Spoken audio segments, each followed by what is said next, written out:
वज़ाइफ के लिए वज़ाइफ़ुस्सालिहीन ऑफिशियल को सब्सक्राइब करें। वज़ाइफ़ुस्सालिहीन ऑफिशियल।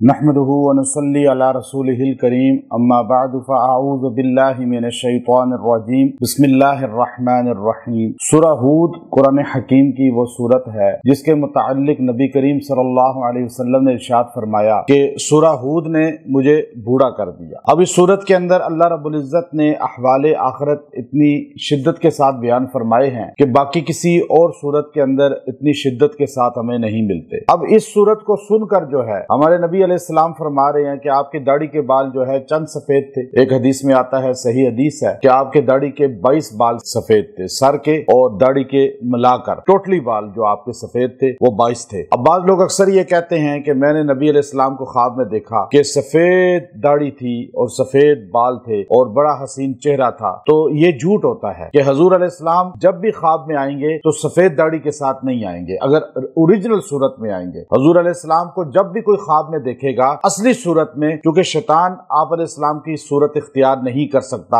ये बुखारी शरीफ की सही हदीस है। अब एक आदमी कहता है, अक्सर मर्द औरतें आके हमें बार बार सुना रहे होते हैं, पहली तो बात यह है कि आप अलैहिस्सलाम ख्वाब में आए तो ख्वाब जिक्र करना ही नहीं चाहिए। ये तो आपका अल्लाह रब्बुल इज़्ज़त का एहसान है, तो अब आप इसको तशहीर शुरू कर दें, तो इसलिए एक तो ये गलत बात है। दूसरी बात यह है कि ख्वाब में नबी अलैहिस्सलाम आएंगे तो काली दाढ़ी में आएंगे और उनकी दाढ़ी भी काली है और सर के बाल भी काले हैं। आप अलैहिस्सलाम की ना सफेद दाढ़ी थी दुनिया में और ना ख्वाब में सफेद दाढ़ी मुबारक में कभी आएंगे। तो एक तो ये हमारे मुसलमान मर्द औरतों को अपनी इस्लाह करनी चाहिए। शैतान और शक्लें बना सकता है, वो आ सकता है किसी और शक्ल में, सफेद बुजुर्ग की शक्ल में, कहेगा जी मैं आपका नबी हूं, तो आप कहेंगे मुझे हुजूर की जियारत हो गई, और वो आपको कोई गुमराही की बात भी कह सकता है। सिर्फ आप अलैहिस्सलाम के चेहरा मुबारक की, और चेहरा आपका ब्लैक दाढ़ी के साथ था, व्हाइट दाढ़ी के साथ नहीं था। ये मुगालता अक्सर हमारे 99% मर्द औरतों को है और बड़े तो वो अपने जो है ना शिद्दत के साथ ख्वाब सुना रहे होते हैं, सफेद रीश थे और इस तरह था, लेकिन ये सब झूठ होता है। दूसरी बात ये है कि आप अलैहिस्सलाम के टोटली बाल जो है सर के और दाढ़ी मुबारक के मिलाकर कितने सफेद थे? 22। अब ये 22 बाल तो नजर ही नहीं आते, बंदे सर में और इनमें गुम हो जाते हैं, तो दूर से देखने वाले को पता ही नहीं चलता कि इसके दाढ़ी के बाल सफेद हैं। तो अब आप अलैहिस्सलाम की उम्र मुबारक थी 63 साल, ये कमरी, शमसी देखा जाए तो 60-61 साल बनती है। तो आप अलैहिस्सलाम के चंद बाल जो सफेद थे, पूछा गया या रसूल अल्लाह, आपके ये दाढ़ी के चंद बाल जो सफेद हैं आखिर क्या वजह है? क्योंकि अरब के माशरे में दाढ़ी इतनी जल्दी सफेद नहीं होती थी, और पुराने हमारे बुजुर्गों की आप 100 साल पीछे 50 साल चले जाएं, उनके ही बाल सफेद जल्दी नहीं होते थे। आज तो खुराकें ऐसी हैं तो जिसकी वजह से 20 साल में ही बाल सफेद हो गए हैं। तो आप अलैहिस्सलाम ने फरमाया कि ए सहाबा, मुझे सूरह हूद ने बूढ़ा कर, सूरह हूद ने, सूरह मुरसलात ने, सूरह नबा ने, लेकिन सूरह हूद सबसे बड़ी सूरत है और एक नबी का वाकया है इसके अंदर, खाली नहीं, इसके अंदर नबी सारों के वाकयात हैं। नबियों की मानने वालों के मुताल्लिक के कैसे कामयाब हुए, नबी की ना मानने वालों के मुताल्लिक के कैसे नाकाम हुए। हर नबी का अल्लाह वाकया बयान करता है, हर नबी के अल्लाह रब्बुल इज़्ज़त जो है उम्मत के अहवाल बयान करता है, अजाब अताब बयान करता है, इतनी वजाहत के साथ कामयाब नाकाम की अल्लाह ताला, जहन्नमी जन्नती की अल्लाह ताला वाज़े अल्फाज में, सईद और बदबख्त की अल्लाह ताला, शकी और सईद कौन है अल्लाह वाज़े बताता है। यानी इस सूरह के अंदर कुछ अल्लाह ने नहीं छोड़ा कि बदबख्तों के मुतालिक खुल के बताया, जहन्नमियों के मुतालिक खुल के बताया और नाकाम होने वालों के मुतालिक खुल के बताया। अगर बंदा इसके तर्जुमे को सही तरह पढ़ ले तो इंसान दहल जाता है। और अब आप अलैहिस्सलाम फरमा रहे हैं कि मुझे बूढ़ा कर, और आप तो बख्शे हुए हैं, आप अलैहिस्सलाम के तो गुनाह हो ही नहीं सकता आपसे, न सोच सकते हैं आप गुनाह के मुतालिक, लेकिन आप उम्मत के सोचकर परेशान होते थे, जिसकी वजह से ये आपका हुआ और आप अलैहिस्सलाम ने इसके मुतालिक ये इरशाद फरमाया। अब इस सूरह को अल्लाह ने इतना हैबतनाक बनाया है कि इंसान अगर कोई बहुत ज्यादा अजियत के अंदर हो, परेशानी की, बीमारी की तकलीफ बढ़ गई हो, तो वो सूरह हूद को पानी पे दम करके पिलाए मरीज को, चंद दिन मरीज पी ले, अल्लाह उस बीमारी को शिफा दे देता है। क्योंकि अक्सर बीमारियां जो होती हैं वो तो जिन्नाती होती हैं, कुछ अमराज होते हैं जो जिस्मानी बदन पर अल्लाह की तरफ से एक मुसल्लत हुए, लेकिन कुछ बीमारियां ऐसी होती हैं जो जिन्नात, शयातीन बॉडी पे मुसल्लत हो जाते हैं, जिस्म को जकड़ लेते हैं। और आप अलैहिस्सलाम के सामने एक इमाम इब्न तैमिया रहमतुल्लाह अलैह ने अकामुल मरजान के अंदर लिखा कि एक औरत आई आप अलैहिस्सलाम के सामने एक बच्चे को लेकर और कहा कि ये जो है बच्चा इसको बार बार दौरा पड़ता है। तो मिर्गी थी, तो आप अलैहिस्सलाम ने उसके हलक में उंगली डाल के कहा, कुछ पढ़ के फूंका और कहा, ए अल्लाह के दुश्मन निकल। तो एकदम जो है कोई चीज निकल के चली गई। वो जिन्नात थे जो उस पर मुसल्लत थे, दिमाग को जकड़ा हुआ था। अब ये चीजें जो है ना बीमारी का मुजीब बनती हैं। फिर आप इब्न क़य्यिम रहमतुल्लाह अलैह की तिब्बे नबवी का मुताला करें, इमाम राजी रहमतुल्लाह अलैह की कुतुब का मुताला करें तो वाज़ेह चीज पता चलेगी कि अक्सर जो जिस्मानी खून की बीमारियां हैं, जैसे ब्लड की बीमारी कोई भी होती है, आप उसे ले लें, कैंसर ले लें, हेपेटाइटिस ले लें, इस तरह की और जो बीमारियां हैं ये ज्यादातर जिन्नात की वजह से होती हैं। ये ब्लड में दाखिल हो जाते हैं और ये मजरिया दम होते हैं। हदीस बुखारी भी है, आप अलैहिस्सलाम फरमाया कि जिन जो है, शैतान जो है, ये मजरिया दम है, ये खून में चलता है। अब आप बीमार होते हैं तो मरीज को जब तंग आ जाए डॉक्टर से, या वैसे भी आप चाहें कि मरज खत्म हो, तो आप उसको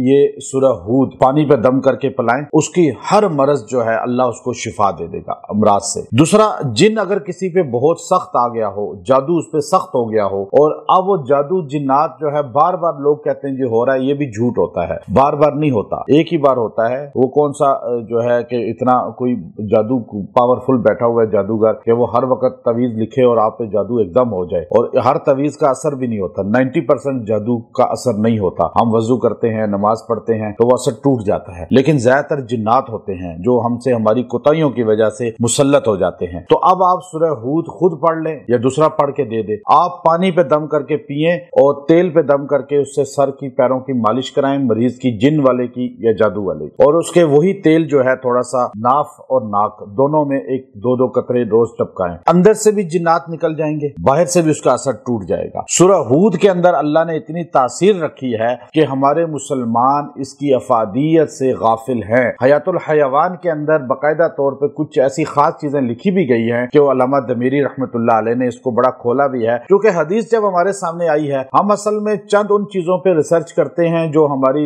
आम जिंदगी से ताल्लुक रखती हैं, लेकिन जो हदीस के अल्फाज है कि आप फरमा रहे हैं कि मुझे इस सूरत ने बूढ़ा कर दिया, तो इस सूरत के अंदर कोई खास बात है। अब इस पे अगर आप रिसर्च करें तो इसमें अगर इंसानों के लिए हैबत है तो जिन्नात के लिए नहीं होगी। फिर जो जिन्नात हैं, जैसे इंसान है, कोई इंसान आपका दुश्मन है, वो आपको नुकसान पहुंचाना चाहता है, तो आप सूरह हूद पढ़ के उसके लिए दुआ करें, अल्लाह उसके शर से भी आपको बचा लेगा और उसको पकड़ में भी ले आएगा। सूरह हूद एक नबी हूद के अलैहिस्सलाम के नाम पर है, लेकिन अंदर अल्लाह पकड़ का जिक्र कर रहे हैं, गिरफ्त का जिक्र कर रहे हैं, अल्लाह अजाब अताब का जिक्र कर रहे हैं, अल्लाह दोज़ख वालों का वाज़े अल्फाज में जहन्नुम वालों का जिक्र कर रहे हैं, और कम ही जिक्र जो है अल्लाह रब्बुल इज्जत ने जन्नत वालों का किया है, इनामात वालों का किया है। ज्यादा जिक्र किसका किया है? अताब का, अजाब का, पकड़ का। अब सूरह हूद के अंदर इसलिए आप जब इसको सही ऊंची आवाज से पढ़ें और मरीज आदमी खुद पढ़े, इसको सबसे बेहतरीन चीज है। अगर आप पढ़ना सीखें, अक्सर लोग कहते हैं जी बूढ़े हो गए हैं, पढ़ना ही नहीं आता कुरान। नहीं आता तो सीखें, सीखते सीखते अगर फोत भी हो गए तो इंशाअल्लाह आप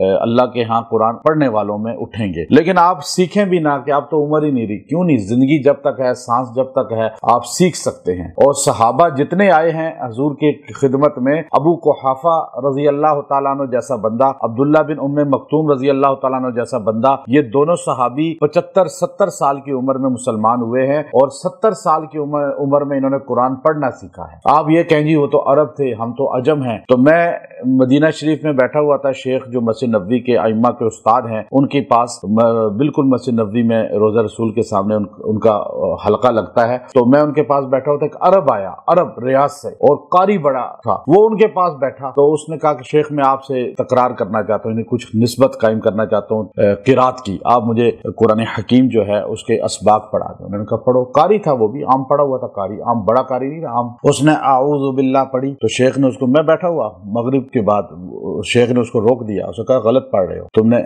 यूं पढ़ो। अब वो पढ़ा हुआ इतनी गलतियां कर रहा है और अरब है, और हम तो अजमी है, और हम सारे ये समझते हैं कि हम ही कुरान जानते हैं और दुनिया में कोई जानता ही नहीं, हम ही जन्नत में जाएंगे। अरब तो वैसे ही हम उनकी ग़ीबत कर रहे होते हैं। मगरिब से इशा तक वो उसको आऊज़ु बिल्लाह याद तकरार कराते रहे। अगले दिन वो आया, उसने फिर आऊज़ु बिल्लाह उसी टाइम सुनाई उनको, आऊज़ु बिल्लाह उसने पढ़ी। आपने कहा आज ठीक है। तो मैं वहां सोच रहा था कि देखो ये सऊदीया में पैदा हुआ, रियाद انداز میں زندگی گزاری، یہاں مسجد کا امام بھی ہے اور پھر بھی اعوذ باللہ پہ اس نے کتنا وقت لگا دیا اس کو تصحیح کرنے میں، اور ہمارے تو کہتے ہیں جی ہے ہی نہیں، عمر ہی نہیں دیجیے، اب کیا سیکھیں؟ تو سیکھیں، بار بار سیکھیں، آن لائن سیکھ سکتے ہیں، آج تو اللہ نے سہولت کر دی ہے، آپ جا کے شرم آتی ہے بندے کو بیٹھنا، تو آن لائن تو سیکھ سکتا ہے نا۔ قرآن حکیم کو سیکھیں، خود پڑھیں، خود پڑھنے میں جو تاثیر ملے گی وہ دوسرے کے پڑھنے پہ نہیں ملے گی، اور خود پڑھ کے آپ اس سورہ کا آپ تاثیر دیکھیں گے، جن کا اثر ہو، جادو کا اثر ہو، بیماری ہو، کوئی بھی دشمن کا خوف ہو یا مخالف آپ کے ساتھ زیادہ نقصان دے رہا ہو، کوئی عدالت کا مسئلہ ہو، آپ اس سورہ کو پڑھ کے دعا کریں، اس سورہ کو پانی پہ دم کر کے پئیں،